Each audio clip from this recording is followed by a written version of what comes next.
Muy bien, hermanos, el día de hoy estamos llegando a la última de las 9 marcas de una iglesia sana.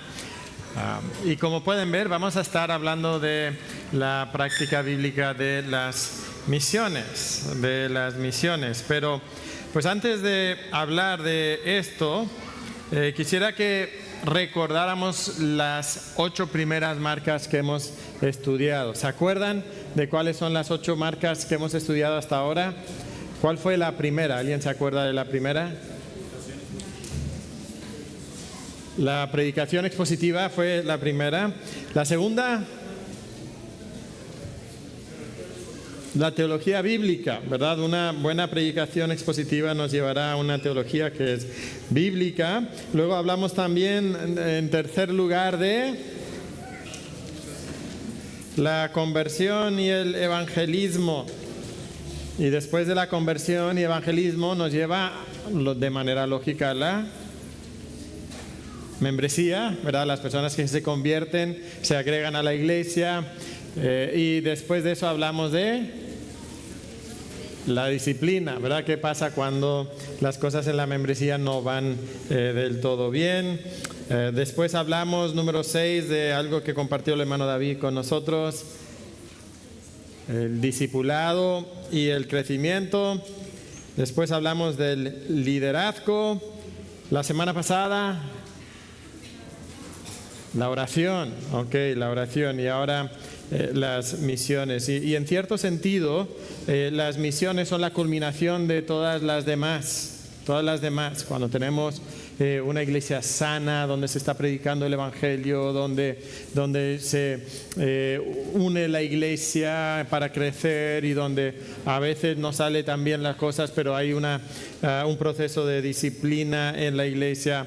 Bueno, todo eso nos va a llevar a iglesias sanas, que van a estar preocupadas no solamente por sí mismas, sino que van a estar preocupados también por expandir el reino de Dios. Si queremos hablar de eso el día de hoy. Y hay muchas nociones incorrectas acerca de las misiones.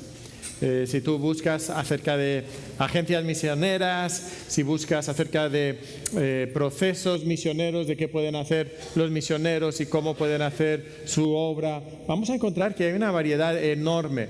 Cuéntenme ustedes, ¿qué han escuchado ustedes que es la obra misionera? Una cosa es ir y predicar el evangelio, eso. Pero ¿qué otras cosas a veces se ponen bajo ese encabezado de misiones? ¿Han escuchado de otras cosas que quizás no son tan bíblicas, que entran dentro de misiones? Un orfanato. Ahora, ¿hay algo malo con un orfanato?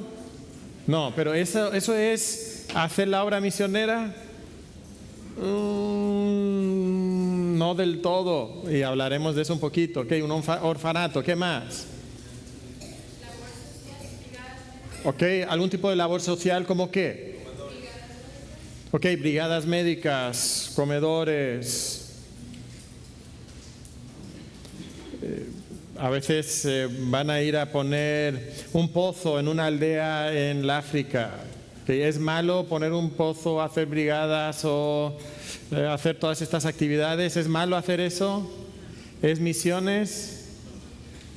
Otra vez Depende, puede ser, puede que no sea, y tristemente en muchas ocasiones no es.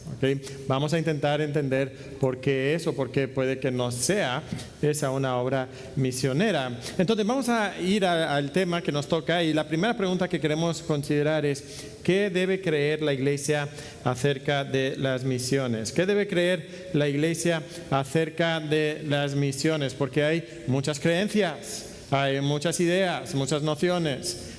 ¿Qué debe creer la iglesia? Si va a ser una iglesia sana, una iglesia bíblica, si vamos a practicar las misiones bíblicamente, ¿qué debemos de creer? Esta es la primera pregunta. Y entonces queremos saber, ¿qué es las misiones, ¿ok? Lo puse así como las misiones, porque siempre hablamos de las misiones, o la obra misionera, ¿ok? ¿Qué es la obra misionera? Y la respuesta no es muy complicada, pero la primera parte de la respuesta es esta, es llevar el Evangelio más allá de las barreras, especialmente la barrera del idioma. Normalmente lo que se pone bajo la obra misionera es algo que mínimo es internacional. Puede ser una barrera geográfica, ¿no? Como una frontera, pero muchas veces tiene que ver con ir incluso más allá de la barrera del idioma. Y eso implica que los misioneros van a tener que invertir tiempo haciendo el proceso de aprender un idioma nuevo. Que ustedes todos, bueno, la mayoría quizás tomaron inglés en la primaria o en la secundaria o la preparatoria y pues se acuerdan que fue difícil, ¿no? Intentar aprender un idioma. Pues imagínate tener que ir a otro país y aprender el idioma para poder incluso compartir el Evangelio. Entonces este es uno de los retos de la obra misionera. Entonces lo que estamos distinguiendo aquí es que entre el evangelismo y las misiones. Evangelismo y misiones. Evangelismo es lo que todos nosotros debemos de estar haciendo con nuestros familiares, con nuestros vecinos, con nuestros compañeros de trabajo. Debemos de estar compartiéndoles el Evangelio. Eso es evangelismo. ¿Cómo es eso diferente a misiones? Bueno, misiones es cuando se va a un lugar diferente, donde se tienen que superar ciertas barreras, como el idioma, como una frontera, como una cultura diferente, para compartir el Evangelio con personas que mayormente no conocen el Evangelio, que no tienen acceso al Evangelio. ¿Okay? Entonces, cuando hablamos de misiones estamos hablando de eso, no de evangelismo, sino de esa clase de ministerio en otros lugares. Pero también cuando pensamos en las misiones debemos entender que las misiones es la historia de la Biblia. La historia de la Biblia es una historia que es mundial en alcance. Es mundial en alcance. La historia mundial de la Biblia, la expansión del Evangelio, parece comenzar de una manera bastante insignificante. Comienza, pudiéramos verlo así, con el llamado que Dios le da a Abraham. Dios toma a un hombre que está en la región que hoy conocemos como Irak y le llama a ese hombre para dejar ese lugar y viajar a la zona que nosotros hoy conocemos como Israel y vivir ahí. Y es un hombre, se llama Abraham y ni tiene hijos. Y pensamos que es un comienzo bastante insignificante. Pero ¿qué sucede? Con el paso del tiempo se cumple lo que Dios le dijo a Abraham. Y lo que Dios le dijo a Abraham es que su familia sería de bendición a todas las familias de la tierra. Y entonces vendría esa bendición y pasa el tiempo, la familia de Abraham llega a ser una nación en Egipto, lo estamos estudiando ahora mismo en Éxodo. Están en Egipto y Dios muestra su poder salvándolos del poderoso imperio egipcio, regresándolos a esa tierra que Dios los había prometido, y ahí sufren a veces a manos de otras naciones. Pero mira este versículo, en Isaías capítulo 49 versículo 6, dice Jehová, porque Dios va a salvar a Israel, pero mira lo que dice: poco es para mí que tú seas mi siervo para levantar las tribus de Jacob y para que restaures el remanente de Israel. También te di por luz de las naciones, para que seas mi salvación hasta lo postrero de la tierra. Dios está hablando al siervo que Él prometió enviar y dice: tu tarea es una tarea mundial. No es una tarea solamente para la nación de Israel, no solamente para los judíos o los hebreos. Esta es una tarea que es tan grande que va a extenderse a todas las naciones de la tierra. Es para todos, es para todos. Salvar a Israel, eso no es nada. No, yo quiero hacer algo más grande. Quiero salvar y alcanzar las naciones de la tierra.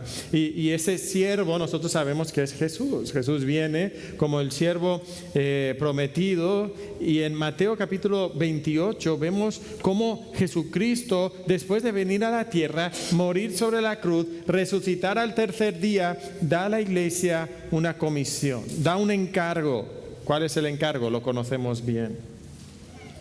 Y Jesús se acercó y les habló diciendo: toda autoridad, toda potestad me es dada en el cielo y en la tierra. Por tanto, id y haced discípulos a todas las naciones, a todas las etnias, bautizándolos en el nombre del Padre y del Hijo y del Espíritu Santo, enseñándoles que guarden todas las cosas que os he mandado. Y he aquí, yo estoy con vosotros todos los días hasta el fin del mundo. Amén. Esta autoridad que Jesucristo recibe por ser el siervo escogido de Dios, ahora la usa para darnos una comisión. Y la comisión es ir a todas las naciones. Y los discípulos de Jesucristo hicieron esto. ¿Recuerdas cómo es la expansión del Evangelio en el libro de Hechos? Jesucristo les dice que ellos van a salir y van a ir de Jerusalén a Judea, a Samaria y hasta lo último de la tierra.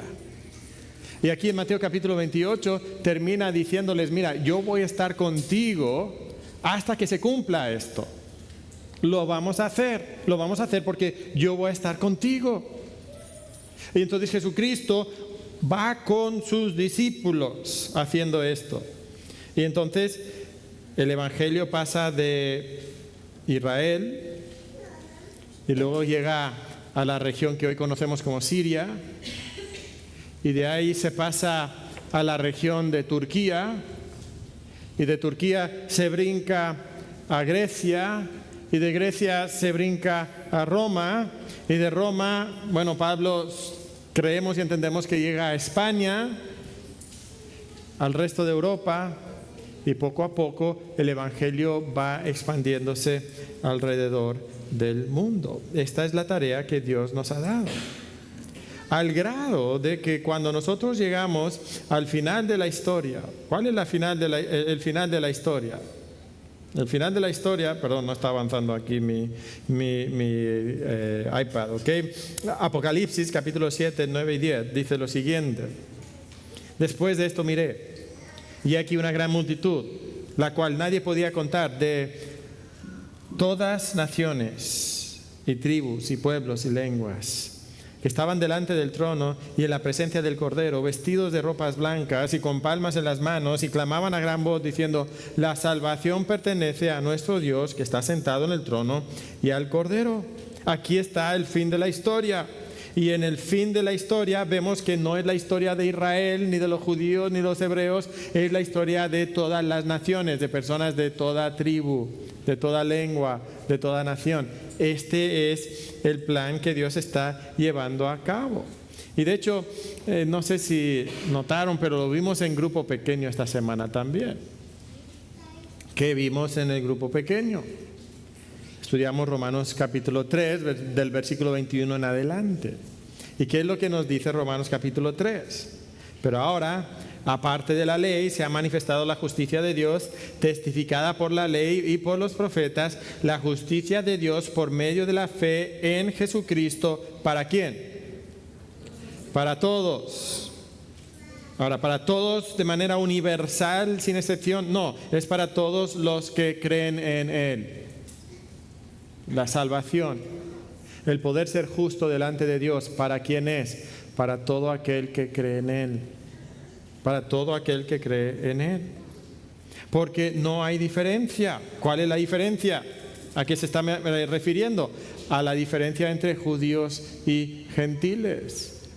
¿Y qué es lo que está diciendo aquí? Que no hay diferencia. No hay diferencia porque todos pecaron. Judíos y gentiles pecaron. ¿Y están qué? Separados, destituidos de la gloria de Dios. Versículo 29 dice: ¿es Dios solamente Dios de los judíos? ¿Cuál es la respuesta? No, no es Dios de los judíos solamente. ¿No es también Dios de los gentiles? Y la respuesta es sí. Ciertamente, dice Pablo, ciertamente también de los gentiles, porque Dios es uno. Y Él justificará por la fe a los de la circuncisión y por medio de la fe a los de la incircuncisión. O sea, ¿la salvación es para quién? ¿Para una nación solamente? No, la salvación es para todos. Para todos. Personas que son judíos, sí. Personas que son gentiles, sí. Es para personas de toda tribu, nación, lengua y pueblo. Eso es lo que Dios nos está, ese es el plan que Dios está llevando a cabo aquí sobre la tierra. Entonces, ¿qué es las misiones? Pues es llevar el evangelio más allá de las barreras, especialmente las barreras del idioma, de la etnia, de la nación. Es la historia de la Biblia como una historia mundial, pero es también el encargo que Dios le ha dado a la iglesia. Es el encargo que Dios le ha dado a la iglesia. Lo leímos en Mateo 28. Lo llamamos la comisión. Lo podemos llamar un encargo. Hermanos, entendemos que si vamos a ser una iglesia sana, tenemos que estar involucrados en la obra misionera. ¿Entendemos eso? No podemos ser una iglesia sana si no tenemos esto como una parte esencial de nuestra iglesia, porque es un encargo que Dios ha dado a la iglesia. Ahora, este encargo depende de que nosotros tengamos una comprensión bíblica del evangelio y la conversión. Esta es una de las marcas de una iglesia sana. Y una de las razones por qué hay tantas cosas que están bajo esa etiqueta de misiones o la obra misionera es porque hay muchos supuestamente cristianos que no tienen una buena comprensión de lo que es el evangelismo y la conversión. Piensan que el hombre es más o menos bueno. Piensan que el hombre simplemente está en una circunstancia mala. Entonces lo que tenemos que hacer es cambiar las circunstancias de las personas. Y si cambiamos sus circunstancias, entonces se portarán mejor. Si tienen agua para beber, no se estarán matando por tener agua. Entonces ya estamos haciendo una buena obra y esa es la obra misionera. Pero lo que nosotros entendemos es que tenemos que comenzar con una comprensión bíblica del evangelismo y de la conversión, que el hombre es pecador, que el hombre está alejado de Dios, que no hay ni uno bueno, ni siquiera uno, no hay quien busque a Dios, y es por eso que nosotros tenemos que salir, porque ellos no van a buscar a Dios. Nosotros tenemos que llevarles el mensaje de la salvación para que puedan encontrar a Dios. Esa es la obra misionera y comienza con esa comprensión bíblica del evangelio y la conversión. Pero este encargo que Dios le ha dado a la iglesia también debe de comenzar en casa. En casa. ¿Por qué digo que tiene que comenzar en casa? Bueno, a lo que me refiero con esto es que a veces hay personas que tienen una noción así muy heroica de la obra misionera. Yo voy a ir a ser misionero a algún país. Pero en casa no se han preocupado por evangelizar a sus familiares, a sus vecinos. En casa no se han preocupado por compartir el evangelio con sus compañeros de trabajo, con sus amigos.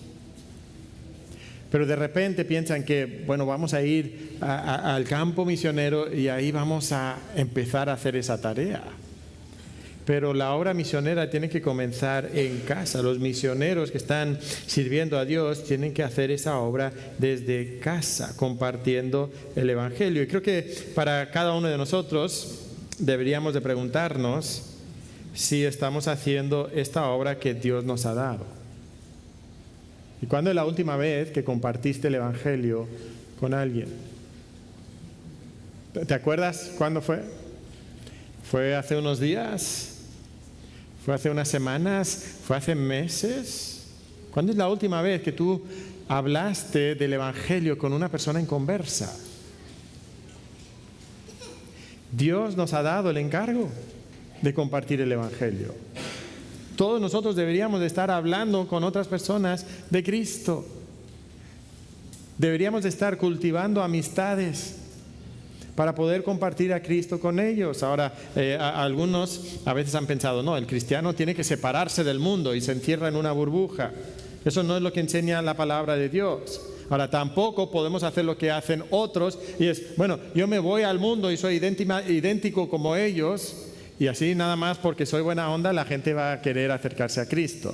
No, yo me acerco a ellos, pero con ellos soy sal y luz, soy diferente a ellos, no soy como ellos, y eso entonces me da la oportunidad de compartir el Evangelio con ellos. No camino en sus malas obras, pero soy luz entre ellos. ¿Estás aislado? Creo que para muchos de nosotros es fácil estar un poquito aislados en nuestra burbuja, pero tenemos que comenzar a hacer la obra que Dios nos ha llamado a hacer, y es compartir el Evangelio. ¿Okay? Ahora, Dios ha dado este encargo a la iglesia, pero Dios también ha dado este llamado a algunas personas en particular. Las misiones, la obra misionera, es un llamado que Dios da a algunas personas de manera especial. Vemos esto en la vida del apóstol Pablo. Cuando el apóstol Pablo narra su conversión en Hechos capítulo 26, dice lo siguiente. Esto es lo que Dios le dijo a él, y él lo está narrando. Pero levántate y ponte sobre tus pies, porque para esto he aparecido a ti, para ponerte por ministro y testigo de las cosas que has visto y de aquellas en que me apareceré a ti, librándote de tu pueblo y de los gentiles, a quienes ahora te envío, para que abra sus ojos, para que se conviertan de las tinieblas a la luz y de la potestad de Satanás a Dios, para que reciban por la fe que es en mí perdón de pecados y herencia entre los santificados. Noten aquí que Dios envía específicamente al apóstol Pablo a hacer esta obra entre los gentiles. Y hermanos, Dios pone su llamado especial sobre ciertas personas para que dediquen su vida para traspasar esas barreras del idioma y de las fronteras y de la cultura, y lleven el Evangelio a personas que no tendrían acceso al Evangelio sin que ellos vayan.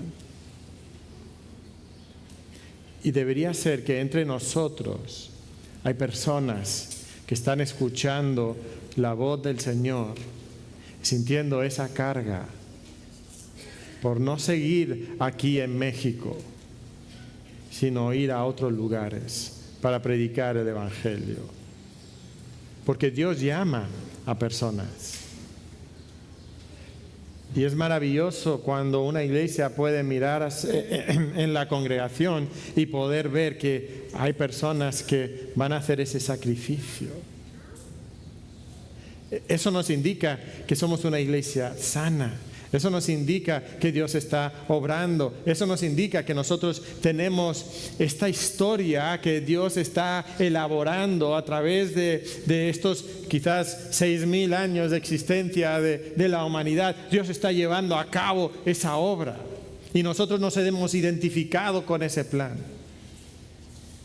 Entonces yo nos quiero animar a que todos nosotros estemos abriendo el oído para escuchar.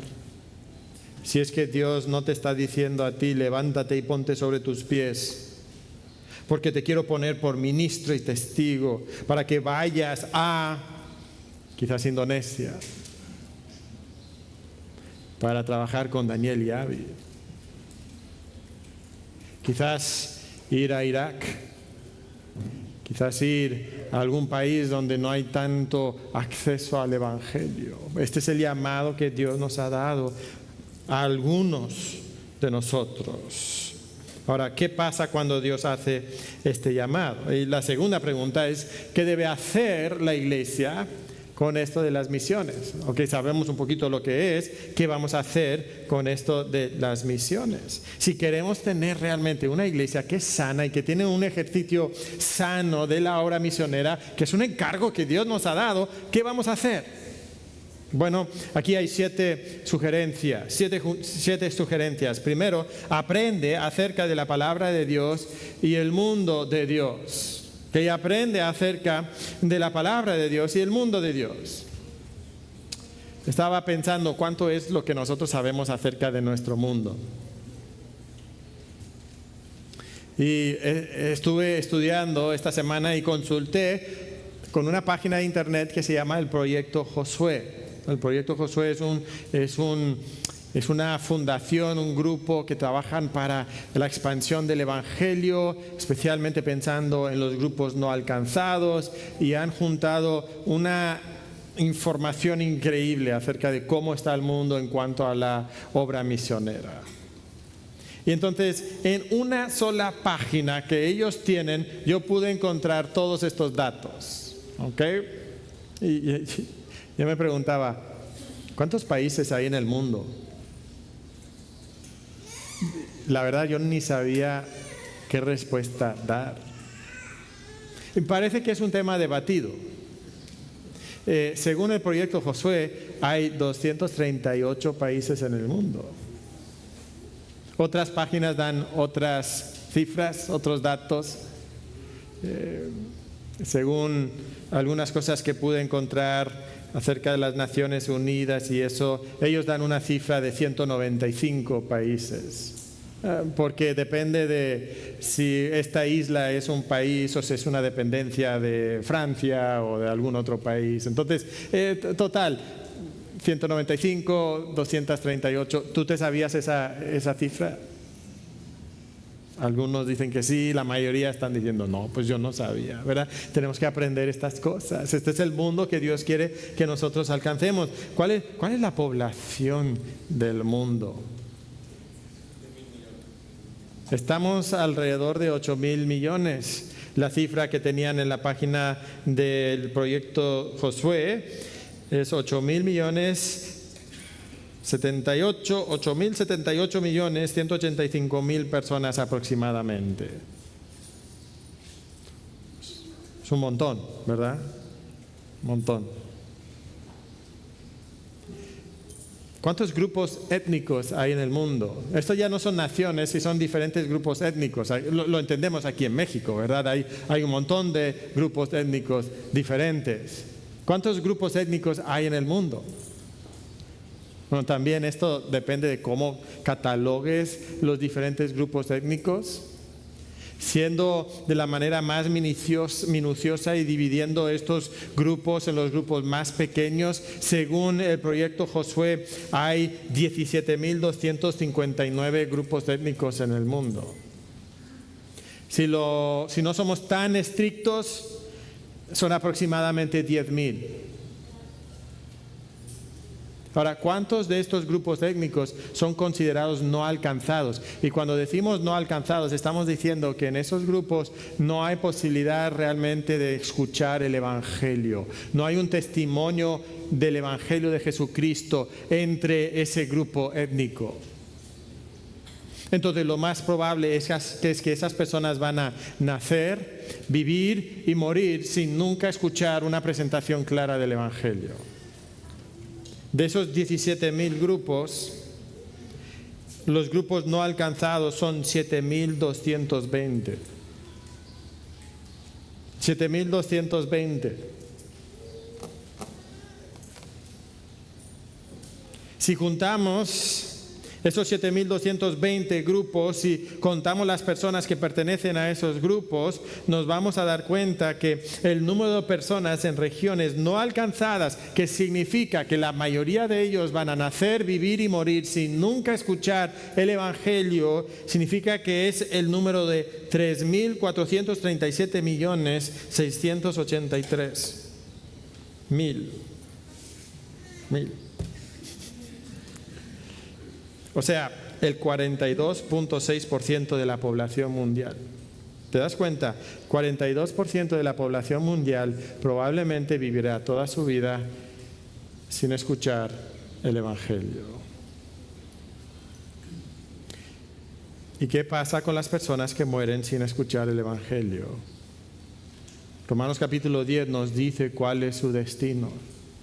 Porque nos dice que si no creen en Jesucristo, se van a perder. Pero ¿cómo pueden creer si no hay quien les predique. Entonces se les tiene que predicar el Evangelio. Entonces estas personas necesitan el Evangelio. De la población mundial, de los 8.000 millones de personas, ¿cuántos son cristianos evangélicos?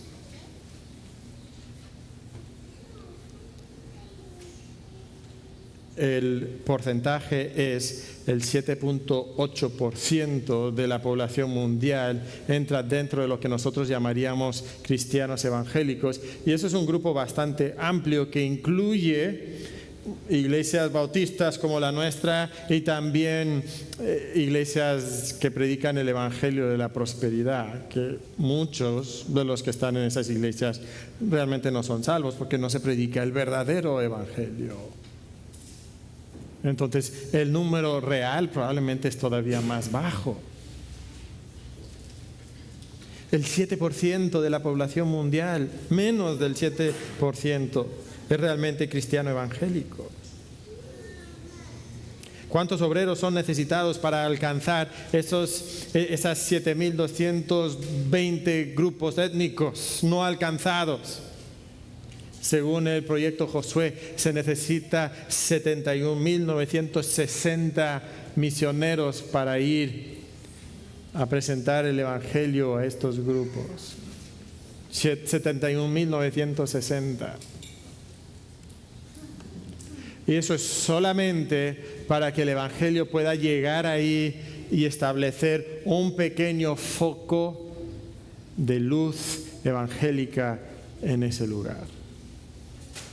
No estamos hablando de que la mayoría de esas personas puedan llegar a escuchar el Evangelio y pueda haber una fuerte presencia evangelística en ese lugar. Estamos hablando de que simplemente llegue lo más básico del Evangelio a estos lugares.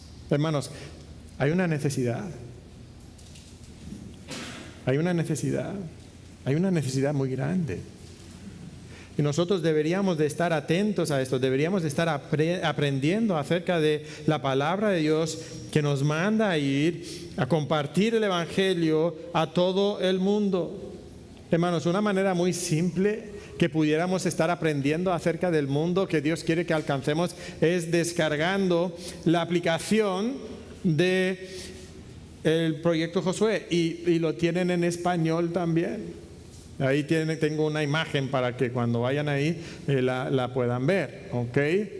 Ahí, así saben cuál es. Etnias no alcanzadas del día. Y cada día en tu teléfono te pueden mandar una notificación donde tú puedes aprender acerca de una etnia no alcanzada, de uno de esos 7.000 grupos no alcanzados. Sería un recordatorio diario del mundo perdido. Sería una manera de orar por esas personas. Y esto es lo que Dios quiere que nosotros podamos hacer. Aprende. Necesitamos aprender todos nosotros acerca de este mundo que Dios quiere que nosotros alcancemos. ¿Qué más podemos hacer? Bueno, podemos tomar esta aplicación y, número 2, orar por el avance del Evangelio en otros lugares. Ora por el avance del Evangelio en otros lugares. Nosotros intentamos hacer esto aquí en los cultos de la iglesia. No sé si han observado, pero en la mayoría de las oraciones pastorales intentamos que se haga siempre, pero oramos por misioneros. Algunos de los misioneros que nuestra iglesia apoya. A veces lo hacemos en términos generales, a veces lo hacemos en términos específicos de una de las familias que nosotros apoyamos. Deberíamos de estar orando por estos nosotros también en nuestra vida personal. Te pregunto, ¿tú oras por los misioneros de la iglesia en tu oración personal? ¿Quiénes son los misioneros que apoyamos? Uy, de repente aquí ya nos vamos a poner, pero duros. ¿Quiénes son los misioneros que apoyamos?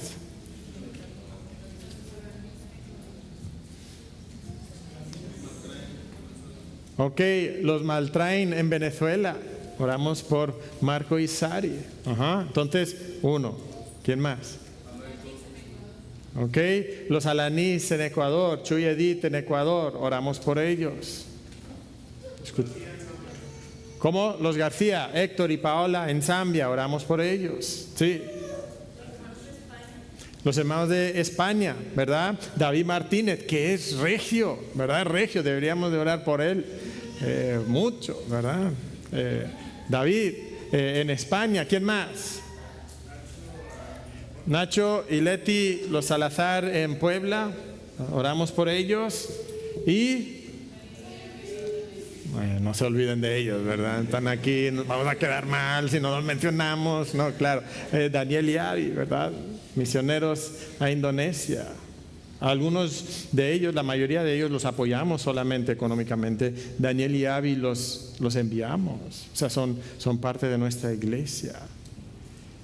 Y debería ser habitual en tu vida de oración que tú estás pidiendo por estos misioneros, que tú estás orando por otros misioneros también.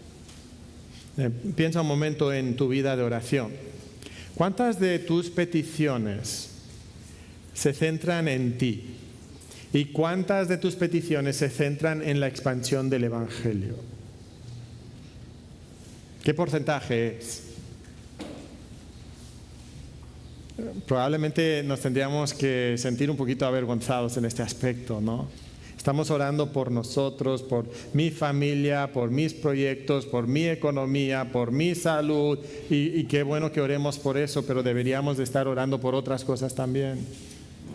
La expansión del Evangelio aquí en la ciudad de Monterrey, la expansión del Evangelio en el país de México, pero la expansión del Evangelio también en otros lugares. La verdad es que somos personas bastante egoístas, ¿no? Ahora, como iglesia deberíamos estar trabajando para que, número 3, cada vez nuestra iglesia sea más útil en la expansión del Evangelio. Nuestra iglesia debería de estar enfocada en la expansión del Evangelio. Y aquí tenemos que ser honestos, que nos gusta nuestra iglesia, amamos nuestra iglesia, pero es muy fácil que la mirada se vuelva hacia adentro. Es algo de lo bonito de pensar en una plantación de iglesia. Algunos nos han dicho, oye, pero ¿por qué van a plantar una iglesia? ¿Por qué no tienen simplemente otro culto?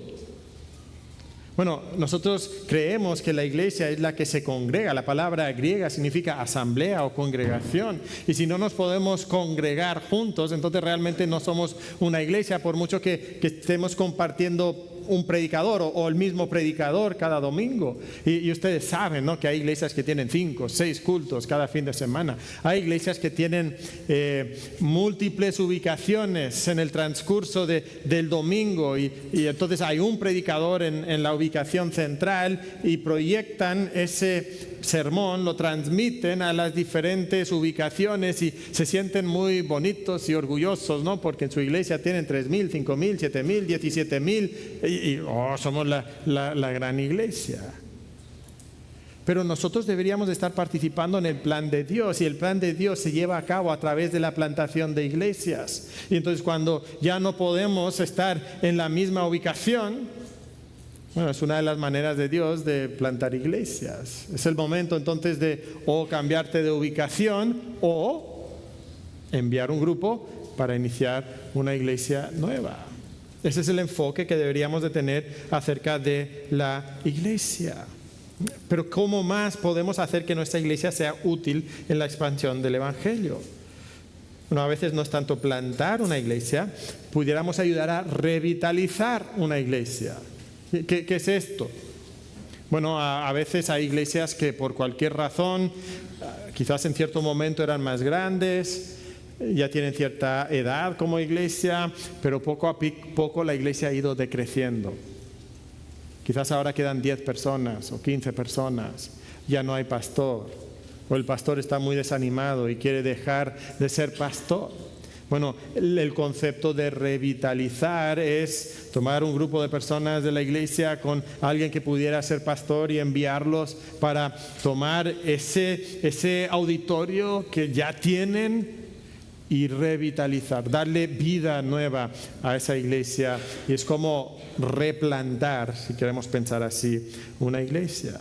¿Cómo más podemos ser útiles en la expansión del Evangelio? Bueno, podemos hacer estudios bíblicos evangelísticos. Pudiéramos empezar a trabajar con alumnos universitarios que son inconversos. Alguien pudiera querer enseñar inglés como segundo idioma. Pudiéramos trabajar con niños académicamente rezagados, como una manera de llegar a ellos con el Evangelio. Podemos tener consejería familiar para personas inconversas, para compartir el Evangelio. Pudiéramos participar de programas de intercambio para que alumnos extranjeros lleguen aquí y llegando aquí podamos compartirles el Evangelio. Pudiéramos buscar dónde hay comunidades internacionales aquí en la ciudad de Monterrey para conocerlos y compartirles el Evangelio. Hay muchos haitianos aquí. Hay iglesias que trabajan mucho en ministerios en la cárcel, en hospitales, por alcanzar el Evangelio. Este es el llamado que Dios nos ha dado. Y cada vez más nuestra iglesia debería de ser útil en la expansión del Evangelio. Pero eso requiere que miremos hacia afuera, no mirar hacia dentro. Además, debemos de orar. Orar para que nuestra iglesia pueda apoyar a los que salen por amor del nombre. ¿Por qué se expresa así? Eso de salir por amor del nombre. Bueno, viene de 3 de Juan 5 al 8, donde dice el apóstol Juan: amado, fielmente te conduces cuando prestas algún servicio a los hermanos, especialmente a los desconocidos, los cuales han dado ante la iglesia testimonio de tu amor, y harías bien en encaminarlos como es digno de su servicio para que continúen su viaje, porque ellos salieron por amor del nombre de Él. Sin aceptar nada de los gentiles, nosotros pues debemos acoger a tales personas para que cooperemos con la verdad. Ahora, ¿de qué está hablando aquí el apóstol Juan? Está diciendo, mira, hay personas que te visitan, que vienen de otras iglesias y están predicando el Evangelio. ¿Y cuál debería de ser tu respuesta? Deberías de apoyarlos. Cuando dice encaminarlos, Juan está siendo aquí muy sutil, ¿verdad? ¿Sabe lo que significa encaminarlos?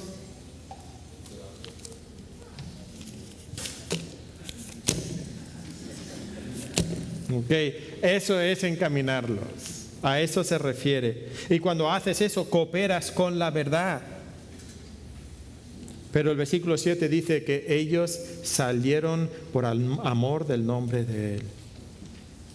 ¿Sabes? Debería ser un privilegio para nosotros apoyar misiones.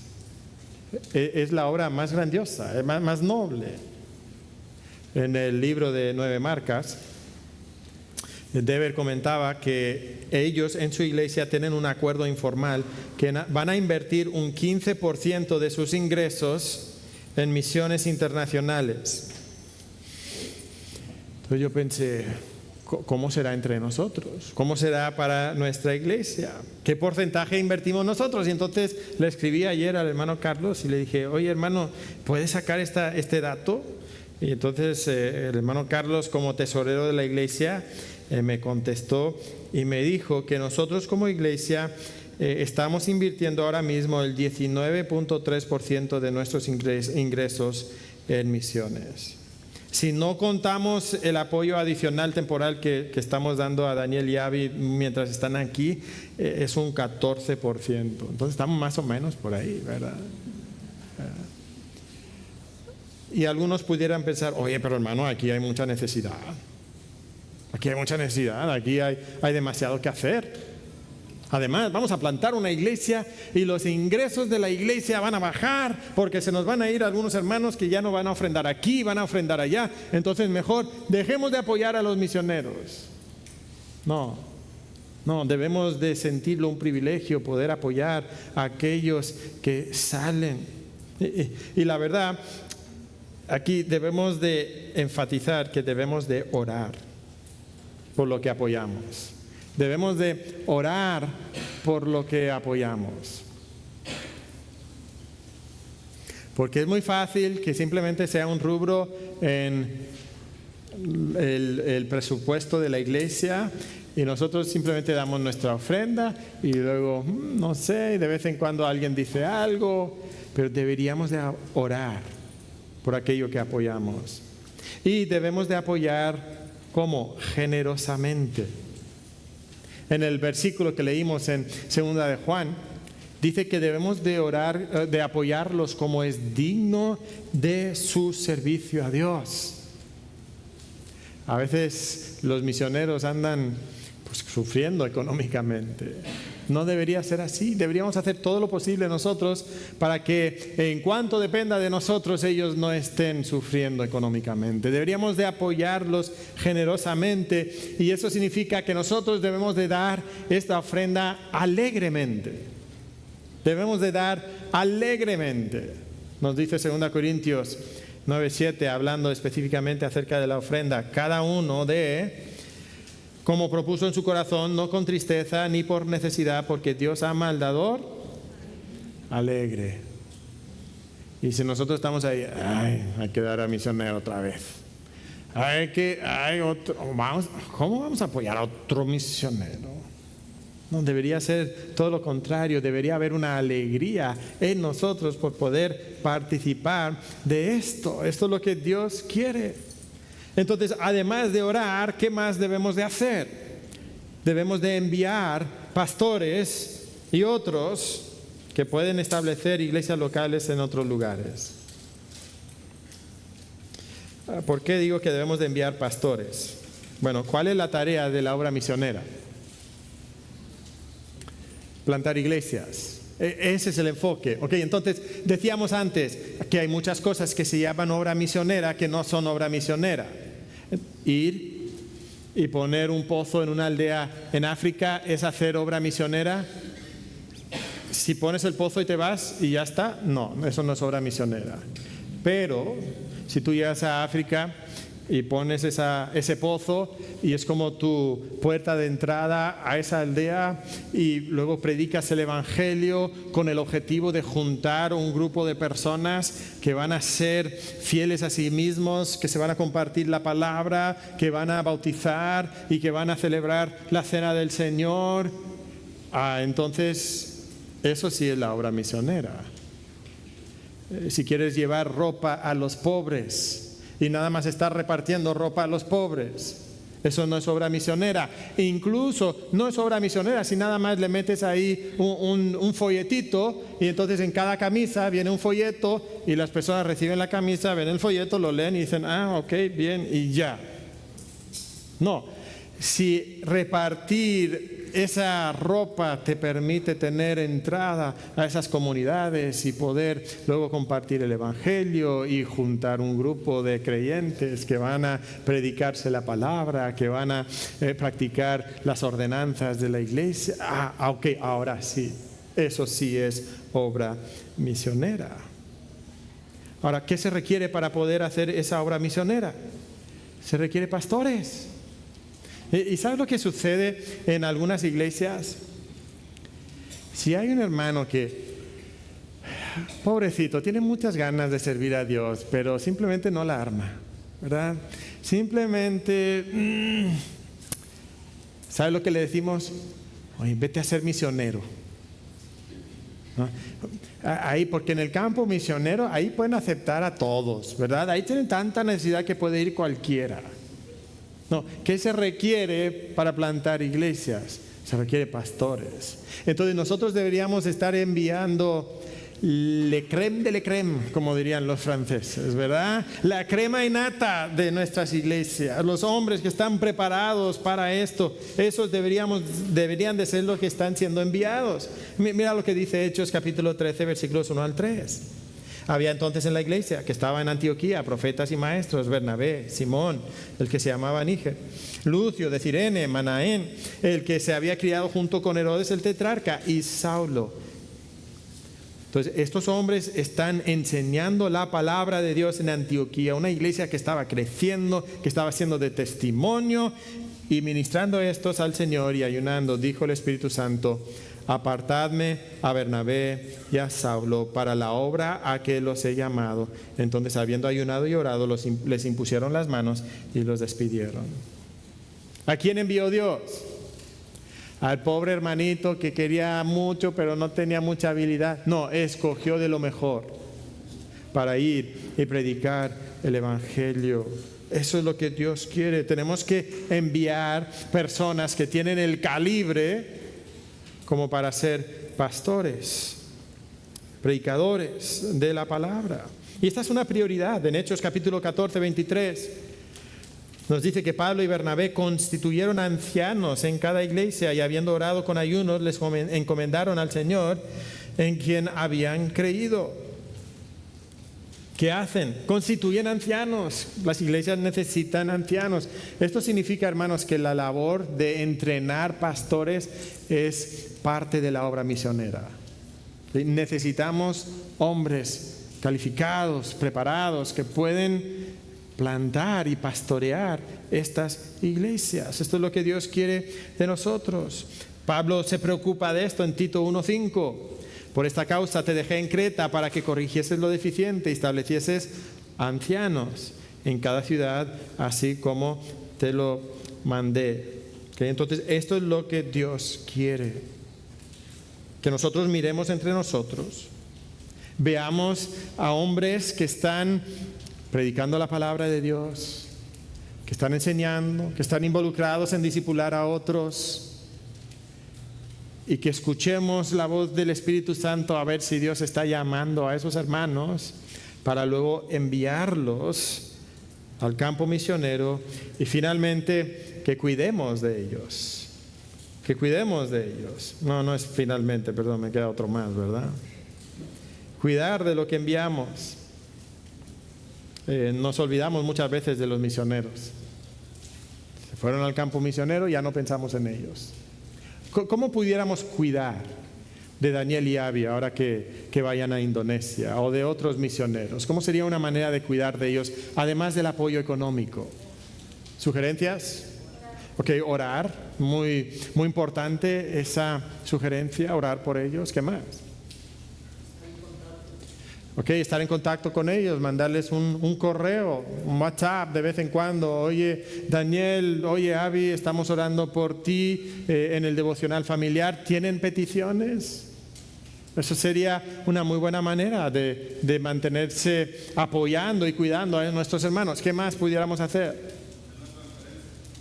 Una transferencia. Ok, muy práctica esa sugerencia. Eso es una muy buena manera de cuidar de ellos. ¿Qué más?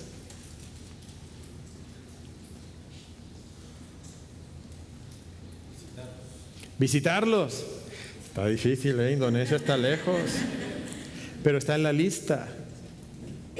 ¿Por qué no empiezas a ahorrar y decir, Dios, si es tu voluntad, en 3 años vamos a tomar un viaje a Indonesia para visitar a nuestros misioneros? Eso es de ánimo extremo para los misioneros. Son maneras que podemos apoderarlos, cuidar de ellos cuando están ahí. Y ahora sí, en último lugar, espera con paciencia a que se establezca la obra. ¿Por qué enfatizamos esto? Porque en la obra misionera hay una expectativa que algunos tienen, y es que la gente va a ir y en 6 meses van a juntar a todos esos pobres indígenas que son ignorantes, pero van a juntarse para conocer el Evangelio y la iglesia va a ser de 500 personas en 6 meses. No, hacer la obra de Dios allá es parecida a hacer la obra de Dios aquí y de hecho más compleja. O sea, ¿por qué? Además de todo con lo que nosotros tenemos que enfrentar, hay que enfrentar cambios de idioma, cambios de cultura, estar lejos de la familia, situaciones legales, de trámites, de permisos, de visas. O sea, es todo lo que nosotros tenemos aquí y más difícil todavía. Entonces no queremos presionar a nuestros misioneros diciendo, oye, tienen que generar ciertos resultados y si no, vamos a cerrar la llave y ya no te va a llegar el apoyo económico porque aquí queremos resultados. No, esa es una mentalidad empresarial, no es una mentalidad bíblica. Pero ¿qué es lo que Dios quiere para nosotros? que nosotros seamos una iglesia misionera. Y hermanos, ¿qué motivará que iglesias como la nuestra envíen sus creyentes más maduros y efectivos a otros lugares para alcanzar a personas de otros países que ni conocen?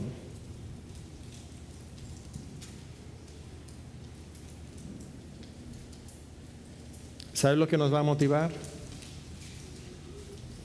Esto: y amarás al Señor tu Dios con todo tu corazón y con toda tu alma y con toda tu mente y con todas tus fuerzas. Este es el principal mandamiento, y el segundo es semejante: amarás a tu prójimo como a ti mismo. No hay otro mandamiento mayor que estos. O sea, si nosotros amáramos a Dios más que todas las cosas, estaríamos deseando que otros le conozcan a Él también. Desearíamos que su gloria sea expandida por toda la tierra. Si nosotros amáramos a nuestros prójimos como nos amamos a nosotros mismos, desearíamos que ellos también conocieran el Evangelio. Y esta motivación de amor por Dios y por otros es lo que nos lleva a ser una iglesia misionera. Y hermanos, espero que nosotros estemos dispuestos a aceptar este reto. De no simplemente cumplir con un renglón en el presupuesto de la iglesia. Ay, palomita, ok, bien, ya estoy bien, no pasa nada, ya cumplí. No. Que sea una parte esencial de nuestra vida eclesiástica. Vamos a orar para terminar. Padre, te pido que tú nos bendigas. Hemos sido personas que hemos recibido de tu gracia, tanto en recibir la salvación, pero también en recibir el apoyo de otras iglesias interesadas en la expansión del Evangelio. Y ayúdanos a nosotros a ser iglesias enfocadas en expandir el Evangelio también. Señor, ayúdanos a poner de nuestro dinero, ayúdanos a ponerlo en oración. Y Señor, te pido que incluso entre nosotros tú levantes personas con el deseo y el llamado de ir al campo misionero, y que nuestra iglesia tenga el privilegio de enviarlos, porque amamos tu nombre. Y esto lo pedimos en el nombre de Cristo. Amén.